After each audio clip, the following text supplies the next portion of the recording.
Բարև ձեզ Factor TV հյուրը նժար սահմանադրական շարժման համահիմնադիր Նինա Կարապետյանցն է, ողջույն Տիկին Կարապետյանց։ Առաջին անգամ ենք ձեզ հյուրընկալում որպես քաղաքական գործիչ, նախկինում այս տաղավարում միշտ որպես իրավապաշտպան ենք ներկայացնում եւ ինձ հետեւյալն է հետաքրքրում նաեւ ձեր հայտը իմանալով Դուք մտնում եք մի տարածք, որտեղ արդեն կան այսպես ամրոցներ, հա, ամրացած ուժեր, կառույցներ, քաղաքական այսպես խմբավորումներ, ամբողջ օրը նրանք բանավեճերի մեջ են, ունեն շատ մեծ մեդիա ռեսուրսներ, շատ մեծ փողեր, չգիտեմ, կարող է դուք էլ փողեր ունեք, բայց դժվար Խաչատուր Սուքիասյանից եւ Ռոբերտ Քոչարյանից շատ ունենակ եւ այլն, թիմակիցներ, մարդկային եւ այլն, ինչ եք կորցրել միտեղ, որը առանց այդ էլ այդքան հագեցած է Տիկին Կարապետյանց։ Սիրելի Ռոբերտ ջան, եթե մենք ունենայինք այդ ասած ամրոցները, փողը մողը համաձայն եմ, այդ ամեն ինչը շատ տեղին էր ասած, բնականաբար որևէ մեկ այդքան փող չի կարող ունենալ, այն կոպեկ առ կոպեկը այդպես էլ կյանքի չկոչվեց, հետեւաբար բոլոր նախկին պաշտոնյաները ծոփ ու շվայտ կյանքով շարունակում են ապրել։ Մենք բնականաբար չունենք այդքան հնարավորություններ ֆինանսական, բայց եթե լինեին այդ ամրոցները, ես նկատի ունեի կուսակցական ամրոցներ, լավ, ավելի հստակ է։ Նույն բանի մասին է խոսքը, որովհետև այնտեղ եթե ունենայինք այդ կուր կայացած կուսակցական կառույցները, ընդհանրապես կարիք չէր լինելու մտնելու քաղաքականություն առաջինը, երկրորդը ինձ անընդհատ որպես իրավապաշտպան ժամանակին չէին մեղադրի, որ ես քաղաքական բնույթի հայտարարություններ եմ անում, որովհետև այդ հայտարարությունները պիտի իրանք անեին։ Այդ փոփոխությունները, որոնք առաջարկում ենք մենք, այդ իրանք պիտի անեն։ Նրանք ովքեր որ եկել են տեղավորվել են այսպես լավ իրենց շատ մեծ չաղ բախտավոր են ներկայացնում, հա տենց շատ ուժեղ բաներ են ներկայացնում, կառուցի իրականության մեջ Բաղդադի հատակով ինչ որ կառույց կիսափլատակ կառույցներ են, որին որ այսպես թեթև կպնում ես փլվում է, որովհետև դրա տակ չկա գաղափար, դրա տակ չկա կուսակցականություն։ Դրա տակ կան մի խումբ մարդիկ, որոնք հավաքվել են ինչ-որ տարբեր պատճառներով, որովհետև իրենք ստեղծել են որպես սատելիտներ, որովհետև իրենք ստեղծել են արհեստական ձևով, ոնց որ ասում են կոլբայի մեջ աճացրածներ ունենք, sense ինչ որ բոլորը պետք է անցնեն, ոնց է Մելիք Ադամյան, չեմ թիվը չեմ հիշում ինչով, ահա 26-ով կարծեմ չեմ սխալվում։ Մի խոսքով, կամ մարդ կուսակցություններ են, հանգարց այդ մարդ հետո մեջից դուրս է գալ, տակը կուսակցություն չկա, գաղափար չկա, միտք չկա, հա, լավ խոսացողներ կան, անշուշտ, բայց այս մարդիկ մեծամասամբ մենք ունենք այսպես պարազիտ կառույցներ, որոնք ծածկում են դաշտը կամ այդ նիշան ծածկում են, բայց իրականության մեջ իրանց ֆունկցիաները չեն իրականացնում։ Ոնց է ջերքելու այս դասավորությունը Տիկին Կարապետյան։ Շատ պարզ։ Մենք գալիս ենք գաղափարներով, մտքերով, մենք փորձում ենք հավաքել եւ դա շատ հաջողակ այդ process-ը ընթանում է, հավաքում ենք կարողունակ, գիտելիք ունեցող, ազնիվ պարկեշտ մարդկանց, որոնք շատ անգամ ուղղակի դուրս են մնացել համակարգից, որովհետեւ այդ մարդիկ ոչ մեկին պետք չեն։ Այդ մարդիկ համակարգերում պետք չեն եղել։ Այդ մարդկանցից բոլոր ժամանակներում շատ հեշտ ազատվել են։ Կամ համակարգը դուրս է շպրտել, կամ այդ մարդիկ ուղղակի հասկացել են, որ չեն դիմանում, դիմում են գրե դուրս են եկել, կամ այդ լավագույն տարբերակն է։ Վատագույն տարբերակը քրեական գործեր են հարուցել, տենց լրացնելու համար ճանապարհել են, դե հետո մի քանի տարի հետո քո գործը փակել են, ասել են ոնց որ թե հիմնավոր չէ։ Հա, այս հարցս ոչ կոմպլիմենտ ընդունեք, ոչ էլ որպես վիրավորանք։ Ինչով եք դուք տարբերվում Փաշինյանից եւ Քոչարյանից, այսպես երկու ծայրահեղ։ Վիրավորեց, էլ ես վիրավորեց։ Դե ես ուզեցի այդպես չընկալեք, դրա համար նախապես զգուշացրի։ Տարբերվում ենք, այո, տարբերվում ենք ամենակարևորը նրանով, որ նախ հավաքական մենք չենք հիմնել կուսակցություն, այսինքն մեր նպատակը հերթական ինչ-որ մի կուսակցություն ունենալը չէ։ Մենք ստեղծել ենք շարժում, որի շրջանակներում պիտի հնարավորություն ստեղծենք հավաքվել բոլոր այն ուժերին ու մարդկանց, ովքեր իսկապես Հայաստանի համար սրտացավ են, այդ մարդիկ պրոֆեսիոնալ են, այդ մարդիկ կարողունակ են, այդ մարդիկ ունեն գիտակցություն, արժե համակարգ, այն ինչ որի սպար բացակայում է, եւ ունեն պատրաստ են ունակին գաղափարախոսության, գաղափարի շուրջ հավաքվելու։ Իսկ ինչ եք համարում, որ դուք ցանկալի եք այս հանրության համար կամ կարևոր եք։ Որովհետև մեր հասարակությունը տևական ժամանակ մոտավորապես 60-ից տարբեր տեսակի հարցումներով սոցիոլոգիական 60-ից 80% հասարակության սպասում էր երրորդ ուժին եւ մենք անում ենք այդ առաջարկը կընդունեն շատ լավ չեն ընդունի դա հասարակության ընտրության հարցն է բայց ես կարծում եմ որ կընդունեն որովհետև մեր հասարակությունը հատկապես պատերազմից հետո այնպիսի խնդիրների բախվեց, որ լուծումը չկա եւ մենք առաջարկում ենք այդ խնդիրների լուծումը մասնավորապես օրինակ ակնհայտ ընդգծված անընդունելի հասարակության կողմից գործողություններ, որոնք նաև հակասում են օրինակ քրեական օրենսգրքին, եւ որևէ մեկը չկա, որ օրվա իշխանության ձեռքը բռնի։ Այսինքն չկա այդ մեխանիզմը։ Դե մի հատ մեխանիզմ կա ձևական բերել տեղավորել են Սերժի Կաստյուն կոչվող սահմանադրության մեջ անունը դրել են impeachment, որը որ հնարավոր չի իրականացնել եւ բոլորներ հասկանում են, որ դա հնարավոր չի իրականացնել, եթե չլինի, չգիտեմ, շատ մեծ թվով մարդիկ փողոցում, այսինքն դա ճնշումների, հանրային ճնշումների արդյունքում միայն այդ process-ը կարող է։ Մնացած ուրիշ որևէ մի հատ մեխանիզմ չկա։ Այ մենք գալիս ենք հասարակությանը առաջարկելու այնպիսի գործիքակազմ, որի պարագայում հասարակությունը պետք է վստահ լինի ու հանգիստ լինի, որ ցանկացած հակապետական, հակաօրինական գործողություններ իրենք կասեցվելու են այն կառավարման մոդելի պայմաններում, որը առաջարկում ենք մենք։ Հաջորդը, մենք որևէ մեկը դաշտում միջև այս պահը չի ասել, որ ձայն տվեք մեզ, քվե տվեք մեզ եւ մենք գալու ենք մեր իսկ կառավարման ընթացքում մեր լիազորությունները որպես վարչապետ, որպես գործադիր մարմին կրճատելու։ Որևէ մեկը նման բան չի ուզել։ Ասեմ ավելին, կան խմբեր, մարդիկ, թիմեր, այդ ովքեր այդ առաջարկը լսելուց ասում են, բայց գալիս ենք ինչ անենք։ Այսինքն այդ մարդկանց պատկերացման մեջ իրանք պիտի գան միակ նպատակը իշխանության գալու բոլոր ոլորտներին տիրանալն ասում բանի սարի տիրուհին լինելու կամ տիրակալը լինելու երազանքն է իրանց մոտ չկա բերել բալանսավորել իշխանությունը այնպես որ որևէ մեկ անձ այլևս չկարողանա զավթել ամբողջ իշխանությունը։ Տիկին Կարապետյանց, եթե ասենք էլի այս անգամ էլ 26 կուսակցություն չմասնակցի ընտրություններին եւ ստիպված չլինի, ասենք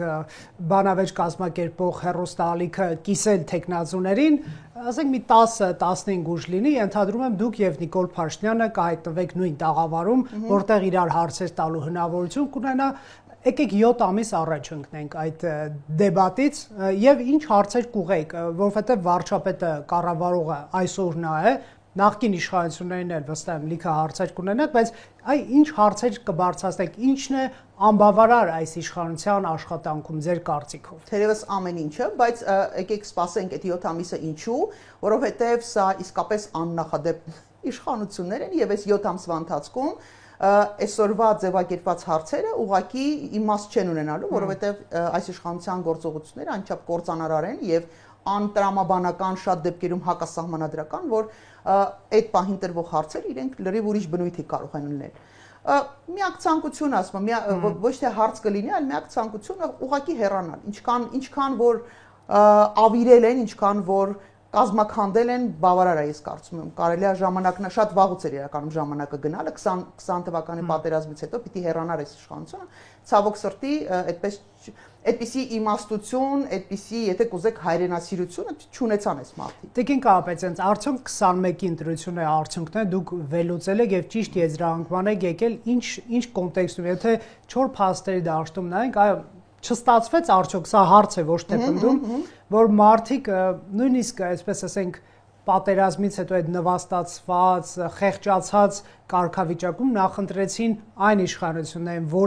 որի ժամանակ այդ բացական արդյունքը մեղմ ասած գրանցվել էր, քան նրանց, ովքեր խոստանում էին սարեր, Արցախի ազատագրություն, չգիտեմ, ինչ որ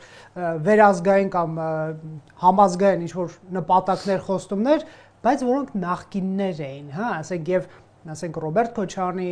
Սերժ Սարգսյանի, այսօր էլի այդ մարդիկ են Փաշինյանին ասում, այ կտեսես, մենք դաշինք ենք կազմելու Գյումրիի սցենարով, քեզ հեռացնելու են 21-ի կրկնություն որպես վերջնարդյունք, չի լինելու արդյոք։ Կարծում եմ, որ չի լինի, որովհետև մենք դրան արդեն հաշվի առնելով նաև փորձը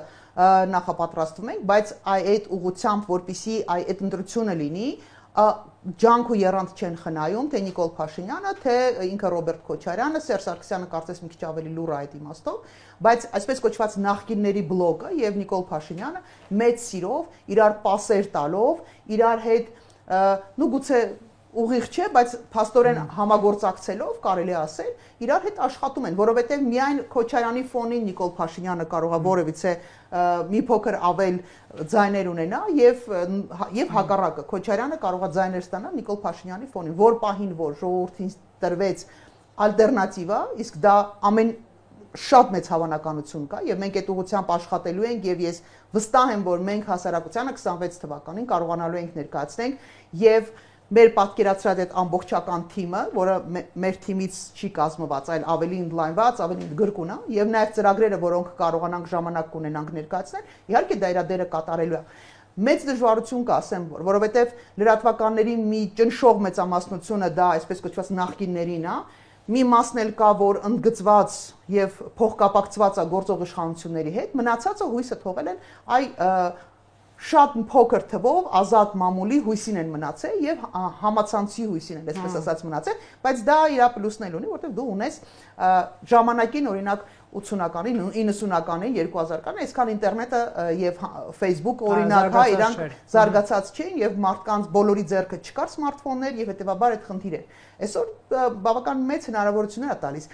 տեխնիկայի զարգացումը բավականին մեծ հնարավորություններ ա տալիս, այնպես որ մենք օգտագործելու ենք մեր բոլոր, բայց իհարկե շատ ավելի ճիշտ է կենթանի շփումը։ Նկատի ունեք նաև մեդիադաշտն է այդ քաղաքական դաշտը ձևավորում։ Այն էլ ոնց էկրաններին ովքեր են երևում նրան։ Հատկապես ես կշեշտեի այստեղ հանրային հեռուստաընկերությունը, որը ունի սփռում ամբողջ Հայաստանի Հանրապետության տարածքում, եւ այն ինչպես որ պահում են հանրային հեռուստաընկերությունում լրագրողները եւ այնպիսի վարկագիծը հյուրերի ցանկը որ իրանք ունենք, հա, այս վերջերս ինձ էլ են զանգ արել հրավիրել, բայց քանի որ մենք process ենք սկսելու հանրային հեռուստաընկերությունը հասարակությանը վերադարձնելու գործընթաց ենք սկսել, ես մերժել եմ մասնակցելու, բայց ես երբ որ նայում եմ, տեսնում եմ, թե ասենք իրանք ունեն հաստատված ցանկ, ովքեր են գալու։ Իրենք ունեն մարդիկ, ովքեր փորձում են, հրավիրում են նաև այսպես ասած ընդդիմադիր հայացքներ ունեցող մարդկանց, բայց այն որ մաջալ չեն տալի խոսալու, էլ այն որ միանգամից sense ոհմակային այնպեսի հարցակումա տեղ ունենում, որ հանկարծ ու ալտերնատիվ տեսակետ ընդեղից չինչես, կամ այնպեսի ձևակերպումներ են տալիս, որոնք տենց ծաղրական քմծիծաղով ու ցինիկ պահվածքով ինչ որ բաներ են անում, հետեւաբար այո, հանրային հեռուստաընկերությունն ունենալը շատ մեծ դերակատարում է, եւ ես կարծում եմ, որ հանրությանը վերադարձնելու հանրային հեռուստաընկերությունը հասարակությանը վերադարձնելու process-ը շատ կարևոր է հատկապես ընտրություններից առաջ եւ ես մեծ հույս ունեմ որ դաշտում գործող բոլոր առողջ ողջամիտ adekvat մարդիկ կմիանան այս process-ին, որովհետեւ դա լսումներ, քննարկումներ ենք իրականացնելու, միասին պայմանավորված մենք ունենք մեր պատկերացումը, մենք ինչ ենք ուզում անենք, բայց դա պիտի լինի համատեղ միասնական որոշում, մենք պիտի միասին բոլոր մասնակիցներով, այո, հմեկի մասով հանրային քննարկումներ անենք, դա մեր ծրագրերի հետ կապ չունեցող է։ Այս հարցում պիտի բոլոր խաղացողները դաշտում հետաքրքրվեն։ Եթեր եք պահանջելու քննարկելու ենք եւ որոշակի ճանապարհային քարտեզ են գծելու, թե ինչ գործողություններ են կանելու, ինչ պատկերացումներ ունենք, ինչ են կանելու, որտեղ դա շատ կարևոր է։ Ցանկացած քաղաքական գործիչ, հատկապես նոր ստեղծված կառույցները, շարժումները, իրենք պարտադիր պիտի հնարավորություն ունենան եթերից խոսելու, որովհետև եւ անխոճդոտ խոսելու, ոչ թե այդ գիտեք, ինչ ասեմ, Համեկը միացրեք նայեք, բան չասեմ, էլի ասում եմ, երբ որ գալիս են մարդիկ ում հետ համախոհ չեն, այդ վարկագիծը, այդ պահվածքը, այդ նեյտրալության, զերո նեյտրալություն ունենալը եւ փաստորեն այնպես չի որ Համեկը նոր է դարել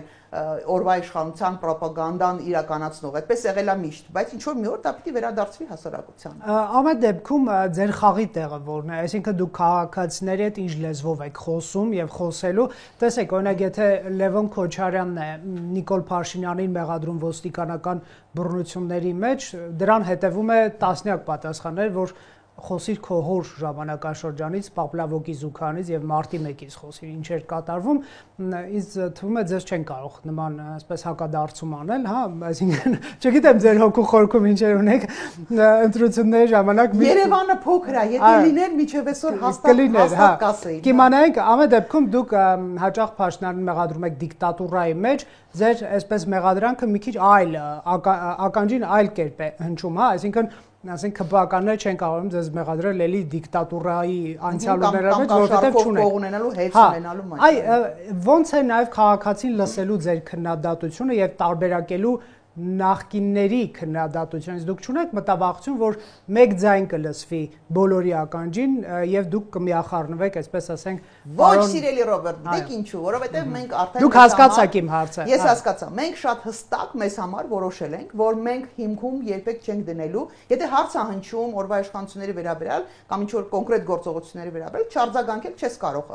Այսինքն լրագրողը կամ լրատվականը, որ քեզ հրավիրում է, նաև օրվա ընթացիկ հարցերի մասին։ Այո, այսօր ինչ է տեղի ունեցել, ինչ եք մտածում։ Բայց մենք մեզ համար որոշել ենք, որ մենք տվել ենք արդեն հայտարարություն ենք արել,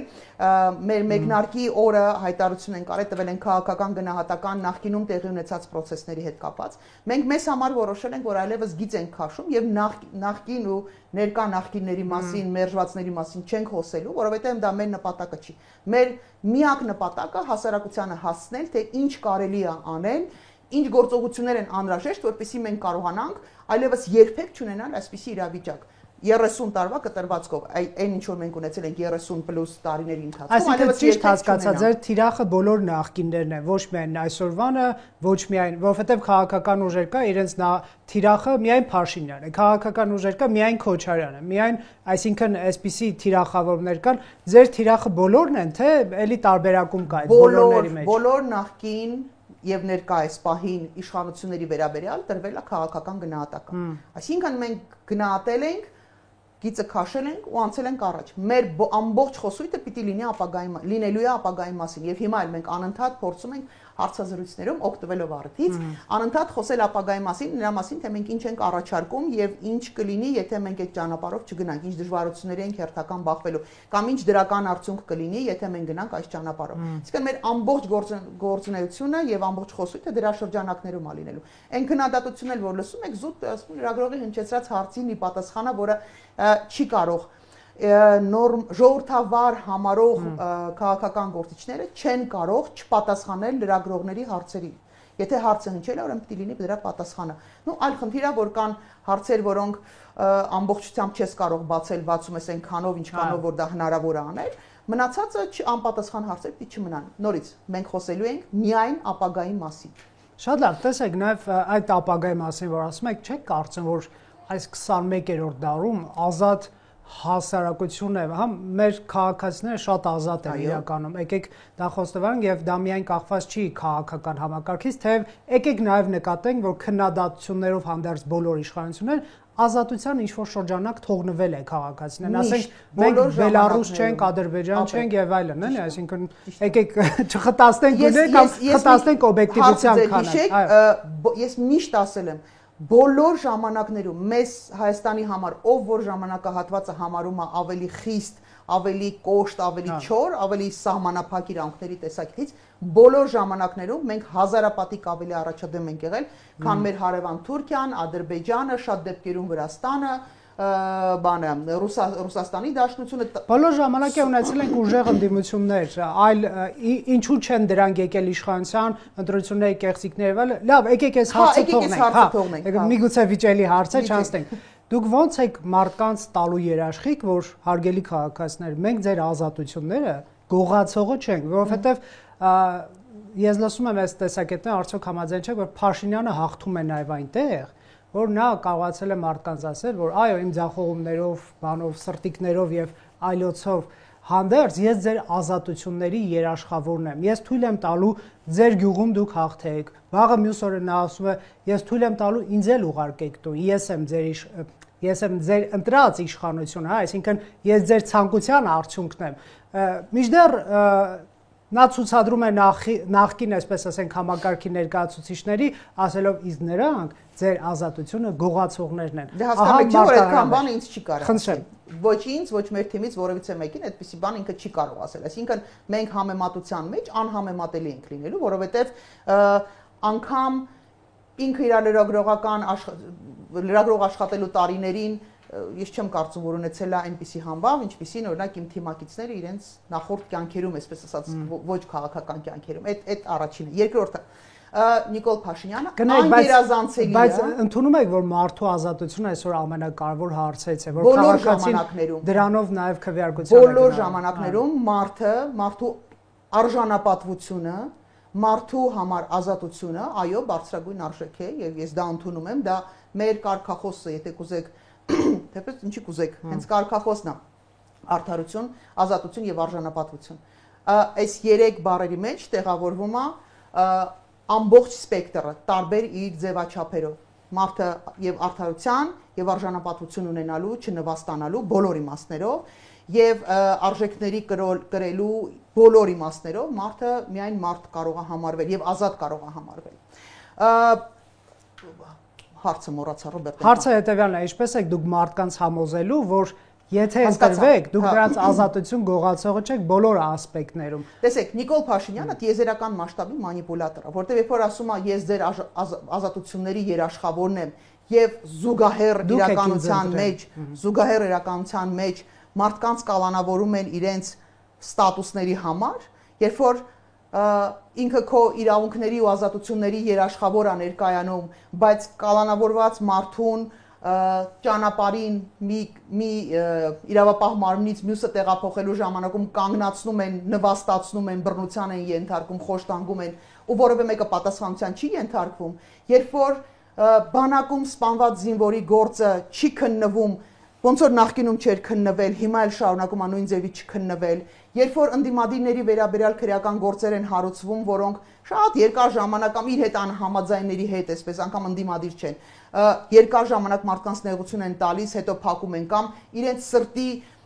թիմակիցների վերաբերյալ ձևական քրեական գործեր են հարուցվում, հետո տենց սուս-փուս ծածկում են, ծածկադմփոց են անում ու հարկում են, այս ամենի, երբ որ ոստիկանությունը նույն ձևի է գործում, ոնց որ մինչև 18 թվական էր գործը, սրա երաշխավորը որտեղ է։ Այսինքն ասելը քիչ է։ Ես հասկանում եմ, որ կա մեր հասարակության ներսում մի խումբ մարդիկ, մի որոշակի տոկոս մարդիկ, ովքեր որ լռելային եւ անխոս պատրաստ են հավատալ Նիկոլ Փաշինյանի ցանկացած խոսքի, ցանկացած ձևակերպումի հետևից, եւ ես գիտեմ, որ ընտանիքներ կան, որոնք պառակտվել են, որովհետեւ մարդ կա, ով Նիկոլ Փաշինյանին, գիտեք, բանի ներողություն եմ խնդրում կոպիտ բառը, բայց սիկտանտների նման այդպես նվիրյալ, այսինքն ինքնամոռաց հավատումը, որևէ արգումենտ ինքը չի կարողանում բերի, քո բերած արգումենտներին էլ չի կարողանում ընկալի։ Բայց դա մենք նորմալ է, էս էլ են մեր քաղաքացիները, բոլորը մեր քաղաքացիներն են։ Հետևաբար մարդկանց հետ պետք է խոսել, պետք է բացատրել, անընդհատ այդ process-ը պիտի լինի անվերջ, անընդհատ, եւ դա մենք փորձում ենք անել տարբեր հարթակները, նաեւ ձեր հարթակը օգտագործելով շատ շնորհակալ եմ, որ չեք դառնում, այսպես ոչ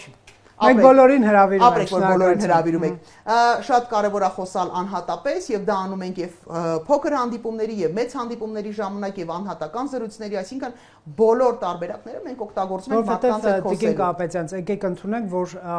այսօր 21-րդ դարում երբ որ այսպես ասենք սահմանները պետությունները վերանում են այն իմաստով, որ դու կարող ես ցանկացած տեղ ճամփորդել, հա, համացանցային աշխարհը տալիս է մեծ հնարավորություններ եւ այսօրվա մեր երիտասարդներին էլ պետք է քաղաքական գործիչները կարողանան հասնել։ Միայն իհարկե շատ կարևոր հարցեր կան, անվտանգային հարցեր կա, օրինակ մի քաղաքական ուժ Արցախի հայերի վերադարձի հարց է դնում, մի քաղաքական ուժ անվտանգության եւ այլնի, բայց շատ դեպքերում անտեսված է նաեւ երիտասարդների խնդիրները, հա, այսինքն ուսման խնդիրը շատ կարևոր, դա հաճախ մատչելի չի, իրենք հայաստանյան համալսարաններով չեն բավարարվում։ Տեսեք, հիմա կասեն այսքան խնդիրների մեջ հարց ես դրել, չէ՞։ Գիտության հարցը կամ ինչքանով են երիտասարդ գիտնականները կարողանում իրենց պոտենցիալը օգտագործել, կրթության հարցը ամենակարևորներից է, չգիտեմ, բարեկեցիկ կյանքով ապրելու հնարավորությունը, այ դուք այս հարցով ինչ առաջարկներ եք, կամ ժողովրդավարական ինստիտուտների ավելի բարելավում, որ մարդը, երբ որ ընկնում է այսպես պայմանական ոստիկանական բաժանմունք, վստահ լինի, որ այնտեղից խոշտանգված օրինակ դուրս չի գալու։ Ապրեք։ Նախ մեր երիտասարդությունը իսկապես էականորեն տարբերվում է, ես մոտավորապես հիշում եմ իմ այդ տարիքում լինելը, երբ որ արդեն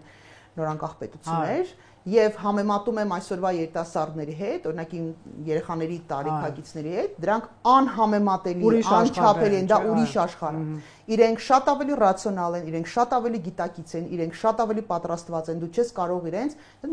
մատերի վրա խաղացնել, ինչ որ ստեր պատմես, որովհետեւ այդ մարդը հասանելիություն ունի աշխարհի ցանկացած վայրում, ցանկացած գիտական աշխատանքի, ցանկացած տեսակետի, որը կա աշխարհում, ցանկացած միջավայրի, որը կա տարբեր, ոչ միայն ինտերնետով հասանելիություն, նաև անձնապես կարող է գնալ, տեսնել կա, ու մարդիկ պատրաստ չեն ընդունել խաղի այնպիսի կանոններ, որոնք սահմանափակելու են իրենց։ Վատագույն տարբերակը իհարկե իրանք թողելու են գնան այստեղից, դա Հայաստանի համար, իրենց համար գուցե այս պահին լավագույնը կլինի, բայց Հայաստանի ապագայի հետ կապված դա վատթարագույն տարբերակն է, որտեղ հեռացող երիտասարդությունը դա պետության կործանումն է։ Ամենահեշտը խոսելը երիտասարդների հետ է, որովհետև իրենք ունեն այլ տեսակի մտածողություն, իրենք ձեզ չեք են անելու, հա, ճշտելու են, ձեզ ստուգելու են։ Այստեղ մենք անհանգստության հարց չունենք, որովհետև եւ մենք դա փորձել ենք անել, իդեպ ասեմ, տարբեր տարիքային 18-ից մինչև, այսինքն պոտենցիալ ընտրողներ, մենք փորձել ենք մեր ծրագրերը ամենասկզբում, երբ որ նոր ենք սկսել process-ը, մենք հրավիրում ենք 18-ից մինչև 35 տարեկան երիտասարդների եւ փորձում ենք իրենց բացատրել եւ այն, ինչ ասեմ, այդ խանդավառությունը, այդ ոգևորությունը, որը կար այնտեղ եւ այդ հարցերը, շատ կոշտ իդեպ հարցերը, շատ դիպուկ հարցերը, որ իրանք տալիս էին, նաեւ թույլ են տվել մեզ որոշակի շտկումներ այդտեղ իրականացնել ու դա մեզ համար իսկապես շատ կարևոր է, մեզ հետ մեծ թվով երիտասարդներ են աշխատում եւ իրենք շատ հետաքրքրված են մեզ հետ աշխատում, դա շատ կարևոր process է։ Եվ ինչ վերաբերվում է հիմա արդեն մեզ, ավելի ավագ սերունդին, որտեվ 50 տարեկանը քիչ տարիք չի։ Ես համարում եմ, որ մեր սերունդը չի կարող ուղակի այսպես հեռանալ բեմից ու ոչինչ չանել։ Մենք որպես սերունդ, որը մեծ դժվարություններով ենք մեծացել, որովհետև մենք 90-ականներին բավականին ծանր պայմաններում ենք բուհ գնացել, հա, այդ դժվարությունները, որոնք մենք հաղթարել ենք, մենք հասկացել ենք, բայց դա գիտակցված այսպես process է եղել, որտեղ մենք հասկացել ենք, որ մենք մեր պետության համար ենք անում։ Բոլոր գործողությունները, իմ հասակակիցները եւ պատերազմների են մասնակցել եւ քաղաքացիական պայքարի են մասնակցել եւ ոստիկանության հետ խնդիր են, այսինքն չկա ոլորտ, որտեղ իմ հասակակիցները ներդրում չեն ունեցել։ Բայց մենք արդյունքի չենք հասել, որովհետև հավանաբար սխալ կողմով են գնացել։ Ավելի շատ գնացել ենք որպես քաղաքացի, որպես քաղաքացիական հասարակության ներկայացիչ, բայց ոչ որպես քաղաքական լուծում փնտրելու ճանապարհով։ Հետևաբար ինստիտուցիոնալ չի եղել, այսինքն ձեր ավելի կազմակերպված, որովհետև գիտակից եւ փորձառու մարդիկ պիտի, որտեղ մեզ տարիներ շարունակ, տասնամյակներ շարունակ այդ թեզն են տարածել, որ քաղաքականությամբ զբաղվելը անբարոյականություն է, եւ որոշ մարդիկ իրենց կամ խմբեր իրենց անձնական պահվածքով, վարքով ապացուցել են, որ դա ցավոք սրտի մեր իրականությունն է։ Եվ շատ մեծ թվով մարդիկ, ազնիվ, պարկեշտ, գիտակից, արժեհամակարգ կրող մարդիկ, ուղղակի չեն ուզեցել մտնել քաղաքականություն, իսկ սա նաև շատ լուրջ պատասխանատվություն է։ Գիտեք, մարդը մի փոքր ընտանիք կառավարելն է բավականին բարդ, մի փոքր հիմնարկ կառավարելն է բավականին բարդ, ամբողջ NLS վիճակում գտնվող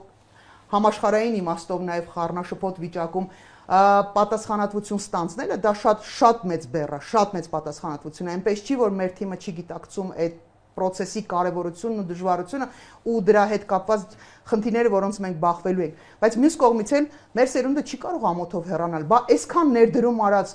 կյանքը նվիրաբերած մի ամբողջ կյանք այս ոլորտում, այս պետության համար անելուց հետո տենց ձեռներ լվանաս, ասես դե չէ, ոնց որ լավ չստացեց, մենք գնացինք մի հատ լավ բարեկեցիկ երկիր ապրելու, բա տենց ոնց կլինի։ Մենք պարտավոր ենք հաջորդ սերունդին թողել այնպիսի երկիր, որը իրենք կկառավարեն փայլուն,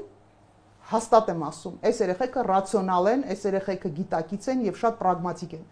Մեզ պետք է ընդհանրապես ճիշտ հիմքերը դնել, կառավարման առումով ճիշտ հիմքերը դնել, ուղղությունները ճիշտ դնել, մնացածը այս երեխեքը կգան հաջորդ սերունդ երեխեք ասելով արդեն մեծ են, հա, 30-35 տարեկան եւ դրանից բարձր, դե գիտեք, Հայաստանում բոլորը երեխա են։ Իրենց հնարավորություն ասեմ ձեզ, հա։ Տեսեք, բայց եկեք ընդունենք, որ մենք որպես պետություն խնդիր ունենք նաեւ քաղաքական համակարգի կայունացման, ոչ թե լճացման, այն իմաստով, որ իշխանություն փոխելու հարցը չդառնա կյանքի ու մահվան խնդիր։ Օրինակ, Փաշինյանը երբ որ 18-ին եկավ իշխանության, հեղափոխության արդյունքում նա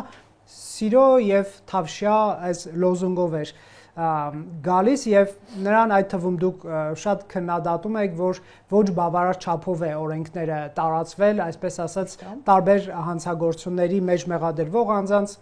մարդու իրավունքների զանգվածային խախտումներ, հազար ու մի հարցեր։ Լուստրացիա չանելու համար, այո, վետինգ չանելու, այո։ Եվ այսօր արդեն այս վարչապետին են մեղադրում տարբեր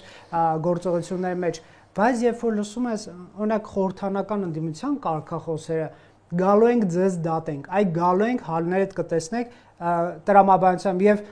չեք կարծում, որ այս շրջափուլից դուրս գալու խնդիր կա, այսինքն թող գնա մի օր ԿՊ-ն դառնա ընդդիմություն, հաջորդ անգամ գա իշխանություն էլի նույն ԿՊ-ն, նույն դաշնակցություն մի օր դառնա իշխանություն, դուք դառնաք օրինակ իշխանություն, կամ չգիտեմ, ասենք, այս համակարգում տեղի ունենա այդ մեքենան սկսի աշխատել, լավ են այս քաղաքական ուժերը վատ են, հիմա սրանք են գրանցված ուժերը, հա, բայց դա չդառնա վենդետայի բան, որ մենք կգանք եւ կկործանենք, բայց այս հարցը նաեւ կարևոր է Հայաստանի այսպես ասենք հետընթաց ցույլ չտալու Տիկին Կարապետյանց, հա, չգա որևէ ուժ, այսպես ասենք, աչուձախ ոչնչացնի հա իր հակառակորդները եւ ընկնենք մեն իշխանության դարաշրջան։ Ոնց աշխատացնել այս մեքենա։ Դուք ունեք այդ հարցի պատասխանը։ Այո, ես ունեմ այդ հարցի պատասխանը եւ դա շատ ողջամիտ պատասխան է։ Մեր թիմի լսած բոլոր այլ տեսակետների հետ համեմատած ես կարծում եմ որ ոչ թե մենա դրա, ոչ թե իմ երեխենա դրա համար լավ է, այլ զավակի նման, այո, փայփայած եւ շատ վրեն աշխատած գաղափար է։ Մենք ունենք դատական համակարգ, ունենք օրենսդիր համակարգ, հա, իշխանություն այսպես ոնց որ հիմա է կոչվում դատական իշխանություն, օրենսդիր իշխանություն, գործադիր իշխանություն եւ ունենք նախագահ ինստիտուտ, որը ոչ մի բանի համար է, որ մենք սա առաջարկում ենք փոխել պետական խորհուրդ։ Ինչով է դա լինելու, հա, 9 հոգի անկուսակցական 3 տարին մեկ ռոտացիայով փոխվող, այս համակարգը ինքը վերցնելու է փոխանցվելու է վարչապետի տակ ունեցած լիազորությունների մի մասը, մասնավորապես օրինակ արդարադատության ոլորտում նշանակումները, գլխավոր դատախազի, հակակոռուպցիոն մարմնի, կենտրոնական դրական հանձնաժողովի ղեկավարի թեկնածությունը առաջարկելու, որպիսի չգա մեկը ու չզավթի ամբողջ իշխանությունը։ Մեր առաջարկած մոդելի մեջ իշխանությունը այլևս չի պատկանելու մեկ անձին, որևէ մեկը չի գալու գա ու այս երկրի թագավոր ու արքա։ Այն ինչի համար ձգտում են այսօր իշխանության, որովհետև գալիս են ու դառնում են բոլոր համակարգերի տերն ու տիրակալը, մի զանգով, մի SMS-ով կամ չգիտեմ, մի սենց կտոցով պատվերներ իրականացնում։ Ոստիկանությունը վերցնում է ձեռք եւ սկսում են պատժել այսպես դատական համակարգն էլ խելոք ենթարկվում, դատախազությունն էլ ենթարկվում, կենտրոնական դրական հանձնաժողովն էլ հմեկն էլ հետը բոլորը ենթարկվում են մի անձի եւ այս անձը դառնում է իշխան։ Մեր առաջարկված մոդելում ես ձեզ հավատացնում եմ, բացարձակ էական չի լինելու հաջորդ եկող իշխանությունը ով կլինի, որովհետև իրանք չեն ունենալու բացարձակ լիազորություններ, այսինքն օրվա իշխանությունը վարչապետը ունենալու է բավարար լծակներ երկիրը ճիշտ ձևով կառավարելու համար, այսինքն մենեջմենտ անելու համար նորմալ ամբողջ գործիքակազմ ունենալու է, բայց հնարավորություն չի ունենալու դառնալ սուպեր վարչապետ։ Գնայք, ձեզ մի գաղտնիք ասեմ, բոլոր քաղաքական գործիչները եւ գործոնները պայքարելու են այդ 9 հոգուն նշանակելու կամ, այսպես ասենք, այդ համակարգը ձևավորելու լծակները ստանալու։ Չեն կարողանալու, որովհետեւ այդ մարդիկ ձևավորվելու են հատուկ ինստիտուտ, այդ մարդկանց տեխնացությունները ձևավորվելու են հատուկ ինստիտուտ, որը կոչվելու է ինքնորոշման ազգային ինստիտուտ, որտեղ մարդիկ հատուկ էտապներով աճելու են եւ զտվելու են եւ լուստրացվելու են այն ինչ որ այս իշխանությունը սկզբունքորեն չարեց, որովհետեւ իրենցից ճնշող մեծամասնություն այդ լուստրացիան չէր անցնելու։ Լուստրացված արդեն բարձրանալու են մինչեւ ինքնորոշման ազգային ինստիտուտի խորհուրդ եւ խորհուրդն է առաջարկելու 3 անձանց, որոնց հաստատելու է ազգային ժողովը։ Այսինքն այնպես չի, ես հասկանում եմ, որ մի քիչ բարդ է թվում մեխանիզմը, բայց նկարելով ես մի օր խոստանում եմ լսարանին անպայման նկարելով որ պատկերավոր լինի, անպայման կներկայացնենք, մենք հիմա դրա վրա աշխատում ենք, լսարանի համար շատ պարզ է, որևէ տարբերակով գալ զավթել իշխանությունը որևիցե մի էտապում ուղղակի հնարավոր չի լինելու։ Դա այսպես կներեք համեմատության համար չնեղվեք, իսլամական պահապանների խորհրդի պես ինչ որ բան չստացվի։ Մեզ էլի են ասել, ուրիշ բառեր են ասել, պալուտ բյուրո են ասել։ Կոմկուս եւ այլն 1000 մի այդպիսի բան է։ Կոմ դա հնարավոր է։ Վերպետական ինչ որ մի բան է։ Վերպետական չի ստացվում, իր ինքը իր իմաստով, քանի որ Իսլամական Հանրապետությունում ինքը կրոնական ուղղվածություն ունի եւ այնտեղ զուտ միայն կրոնական ոնց է կառույցների ներկայացուցիչներն են, պալուտ բրոնը մենակ ՑԿԿՊՍՍ-ի ներկայացուցիչներն են, մեզ մոտ այնտեղ սկզբունքորեն լինելու են անկուսակցական մարդիկ եւ իսկապես զտված անցած այդ process-ները անցած վստահություններ շնչող մարդիկ են լինելու եւ այդ process-ը հաշվարկված է, այնպես չի որ ասում ենք ասելու համար։ Իսկապես ես կփորձեմ անպայման խոստանում եմ լսարանին ներկայացնել, դա շատ հետաքրքիր մեխանիզմ է, դա մի կողմից թույլ է տալիս պատրաստել ավելի ցածր մակարդակներում պատրաստել գյուղապետերից սկսած մինչև նախարարներ, վարչության պետեր, տարբեր բարձրաստիճան պաշտոններ, այսինքն մարդը պիտի անցնի որոշակի դպրոց, որոշակի հմտություններ ունենա, կառավարման հմտություններ, գիտելիքներ ունենա, որտեղ չի կարող պատահական մարդը փողոցից գա ու նա ոլորտի հետ ընդհանրապես երբեք կապ չունեցած մարդը գաս ու նախարար նշանակես, անունը դնես, ասում քաղաքական պաշտոն է։ Հասկացան քաղաքական պաշտոն է, բայց քաղաքական պաշտոնին մարդը պիտի նախապատրաստված չլինի, պիտի բավարար գիտելիք, աշխարհայացք, բավարար փորձառություն չունենա այդ process-ը ճիշտ կառավարելու համար։ Մի խոսքով մեր առաջարկած մոդելի մեջ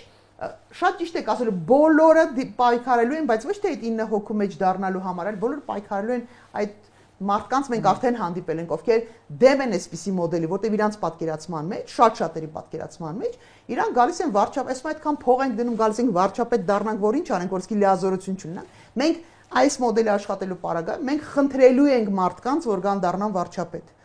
որովհետև ինքը չի ունենալու այդքան մեծ հնարավորություններ։ Դա կլինեն մարդիկ, ովքեր իսկապես լավ փորձ ունեն, լավ գիտելիք ունեն եւ գալիս են որոշակի կարճ ժամկետով այդ իրանց 5 տարին, գան կառավարային վերջացնեն, փոխանցեն մյուս թիմերին։ Ու այս պայմաններում այլևս բացարձակ էական չի լինի։ Արևմտամետները կգան, չգիտեմ, չինամետները կգան, ով ուզում է գա, հնարավոր չի լինելու իշխանությունը զավթել, որովհետև պետական խորհուրդը նաև վետոներ դնելու իրավունք է ունենալու ակնհայտ հակապետական, հակասահմանադրական գործողությունների վրա վետո դնելու հնարավորություն ունենալու, հետևաբար մի հոգու բուրըն ցանկություններից ու ֆանտազիաներից կախված չի լինելու, այս երկիրը իրիկունը քնում են Եվրոպամետ, առավոտը արթնանում են, պարզվում է ԵԱՏՄ-ում են հայտնվել։ Օրինակի համար կապ չունի, որ կողմի մասին է խոսքը։ Այսինքն, երբ որ վետո դնելու հնարավորություն կա, եւ եթե կուզեք Սովետ Ստարեյշին ավականի, հա, իմաստունների կամ չգիտեմ, այսպես մի հատ թիմ է լինելու, որը վերահսկող տան մեծի դերակատարումն է ունենալու։ Այդ տանը պիտի մեծ լինի։ Ես հիմա հասկանում եմ, որ ինձ էյջիզմի մեջ է դա բան անելու, մեղադրելու, բայց յուրաքանչյուր ու տարիքը այնտեղ կապ չունի, այնպես չի որ այնտեղ հավաքելու ենք միայն տարիքով մեծ մարդկանց։ Այնտեղ կլինեն տարբեր տարիքի, տարբեր փորձառության, բայց բավարար կամք, արժեհամակարգ, այսինքն զտման իմաստը հենց դա լինելու կարողություն, գիտելիք, կամք, արժեհամակարգ ունեցող մարդիկ են լինելու։ Չի կարող պատահական մարդը գա պետություն ղեկավարել, դա հնարավոր չի։ Տիկին Կարապետյանը ինչ որ մի բան ինձ հուշում է, որ նաև բանավեճերի վարման փորձ ունեցող, որ ձեր գաղափարներից մեկը, այսպես ասենք, բանավիճային տարածքում կքննարկվի 26-ին, այնպես որ կարծում եմ, հա, մենք էլ կհյուրընկալենք ձեզ այդ փուլում եւ շնորհակալ եմ զրույցի համար, այսօրվա մեր զրույցը ավելի շատ ձեր մասին էր, քան ուրիշների, ինձ թվում է ինչը վատ չի իրականում։ Շատ շնորհակալ եմ, Ռոբերտ։ Շնորհակալություն, Factor TV-ում հյուրընկալել ենք Նինա Կարապետյանցին։